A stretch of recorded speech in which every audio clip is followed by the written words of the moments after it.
Bismillahirrahmanirrahim. Assalamualaikum warahmatullahi wabarakatuh. Alhamdulillah wassalatu wassalamu ala Rasulillah wa ala alihi wa sahbihi wa mawalah, amma ba'du. Baik, pada kesempatan pertemuan kali ini Bapak akan sedikit menjelaskan tentang ontologi.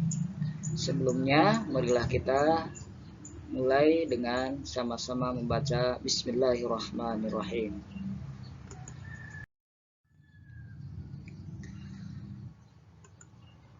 Ontologi yaitu memahami hakikat sesuatu.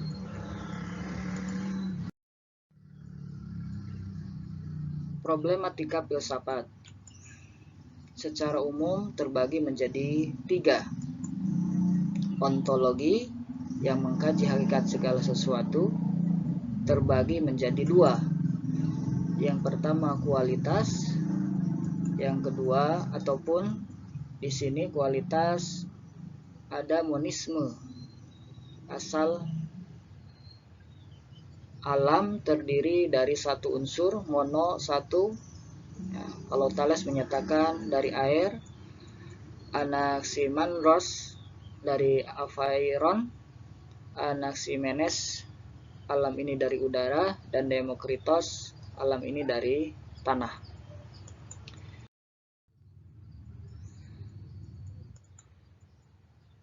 Ada yang kedua dualisme yang mengatakan alam semesta ini terdiri dari 2 unsur, yaitu materi dan ruh.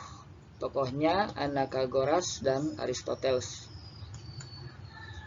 Yang selanjutnya pluralisme. Alam semesta ini terdiri dari 4 unsur, air, angin, api, dan tanah. Tokohnya Empedokles dan Leucippus.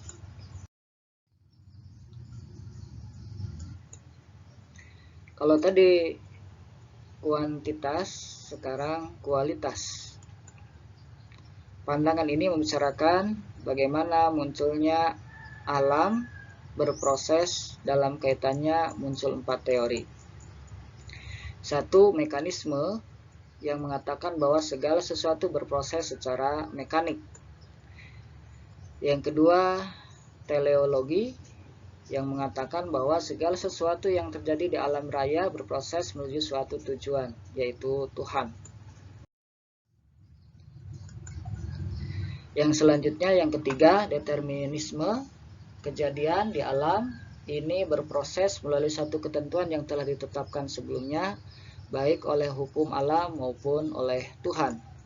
Dan yang keempat, indeterminisme yang berpendapat segala kejadian di alam ini berlangsung secara bebas tanpa kendali tertentu dari Tuhan atau kekuatannya. Hakikat pengetahuan. Dari manakah hakikat pengetahuan itu? 1. Realisme. Pengetahuan manusia real adanya dari kehidupan. Yang kedua, idealisme berpendapat pengetahuan tidak terdapat dalam dunia real, melainkan hanya dalam dunia konsep ideal atau dunia ide-ide. Dari manakah sumber pengetahuan manusia? 1. Rasionisme menganggap sumber pengetahuan berasal dari rasio ataupun akal manusia. Yang kedua, empirisme yang menyebutkan bahwasanya sumber pengetahuan adalah dari indera manusia, empiri. Yang ketiga, kritisme atau transcendentalisme yang menyatakan pengetahuan manusia bersumber dari luar diri manusia, yaitu Tuhan. Pengetahuan sebagai dasar teoritis yang melahirkan pengetahuan ilmiah. Cakupan pengetahuan ilmiah. 1. Jenis sasaran. Yang kedua, bentuk-bentuk pernyataan. Yang ketiga, ragam proposisi. Yang keempat, ciri-ciri pokok. Kelima, pembagian sistematis. Jenis sasaran pengetahuan ilmiah. Objek material fenomena di dunia ini yang ditelaah oleh ilmu. objek formal, pusat perhatian penelaahan ilmuwan terhadap fenomena itu.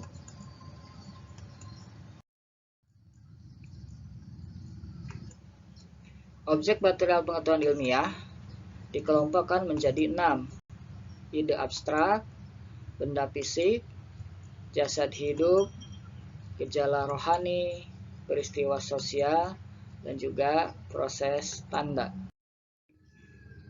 Yang terakhir ini ya, dari beberapa pengetahuan tadi, maka kalaulah kita sekarang mengenal ada namanya teknologi, maka ada ontologi teknologi. Apa itu teknologi? Ya, seiring berkembangnya zaman, maka berkembang juga ilmu pengetahuan, di dalamnya juga ada teknologi, yang mana dengan teknologi itu bisa memudahkan pekerjaan manusia. Maka di sini membandingkan peran teknologi abad 20 dan abad 21. Misalkan contohnya dalam komputer sendiri ya, mulai dari mungkin dulu ada namanya disket ya, sekarang ada namanya flash disk dan lain sebagainya. Luar biasa perkembangan teknologi ya.